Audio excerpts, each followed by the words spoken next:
Anthony Davis is joining LeBron James in the purple and gold. What does this mean for the Lakers, the Pelicans, and the NBA?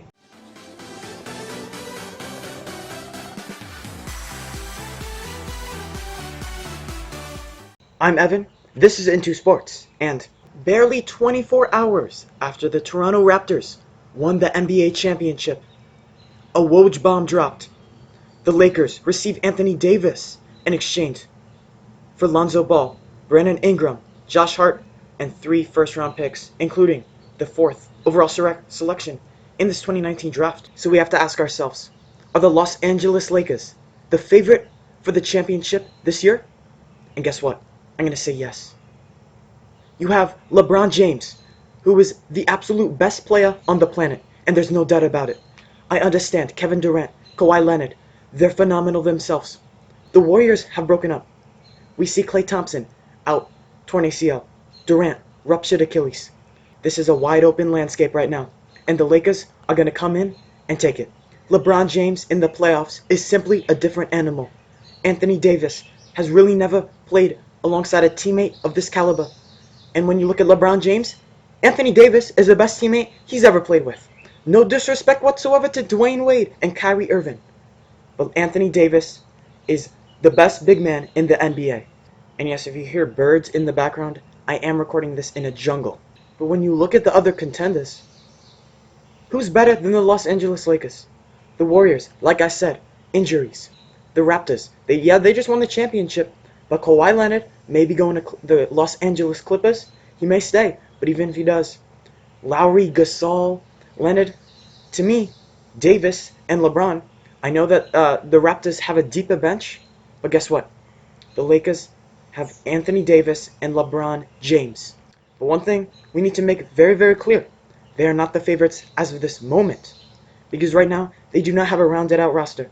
They don't have a true starting point guard. They don't have the third star, which they could acquire, potentially Kemba Walker, Jimmy Butler. But I think what they should do is they should sign some role players. Solid ones, though. Bojan Bogdanovic, maybe a Terrence Ross. You need to fill in that point guard, perhaps Derrick Rose. You need some of those guys to fill out the roster. Whenever a star is acquired, fans are always asking, did the Lakers give up too much? Or did the Raptors give up too much? Or whatever. They did not give up too much. Yes, they gave up a lot. That 3 first-round picks, including pick 4 this year, that's coveted pick. Some players are worth trading anything for. And one of those players is Anthony Davis. Now he gives them the favorites to win the NBA championship. And guess what? I give up anything to win a championship. The reason they had to give up those 3 first-round picks, Kyle Kuzma was not included in the deal. If they included him, it probably would have been 1 or maybe 2 first-round picks. I actually like what Rob Pelinka did here. He kept their third best player on the roster right now because he realizes 2 players is not enough. 5 on the court at one time. You need that third option, and potentially in free agency, they're going to get another guy. The Lakers roster right now is nothing compared to what it will be at the start of the season. It's going to be a completely different team. We're going to see in free agency, do they acquire Kemba Walker or Jimmy Butler? And that's worth noting. They do not have a max spot. So they could not offer them the max to join their team. I think Kemba Walker or Jimmy Butler would take a little bit less, just a little bit, to play alongside Anthony Davis and LeBron James. And if they don't go for that star, they could go for a mid-level guy, like a Bogdanovic, like a Terrence Ross, as I mentioned, and go for about 2 of those guys to really fill out the team.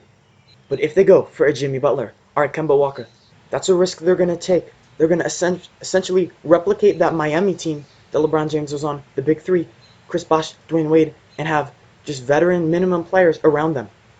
That's one approach.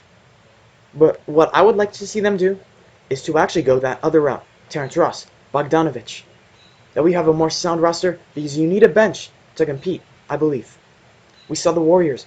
What they did, they didn't have a bench. The Raptors, their guys stepped up. Van Fleet coming off the bench, stepped up. Norman Powell coming off the bench, stepped up. That's what the Lakers are going to need to win a chip this year. For the Los Angeles side of this deal, this trade will be defined in 1 year. And it's very simple. Do they win the championship this year? Because guess what? Anthony Davis was most likely going to go to LA in free agency anyways. But you know why they give up so much? Because they see LeBron James is about 36 years old. They know they're in win-now mode, so they're willing to sacrifice Lonzo Ball, Brandon Ingram, Josh Hart, 3 first-round picks in exchange for 1 extra year of Anthony Davis. I like the deal for LA, but do I like it for New Orleans? Absolutely. They look like they're becoming a dynasty.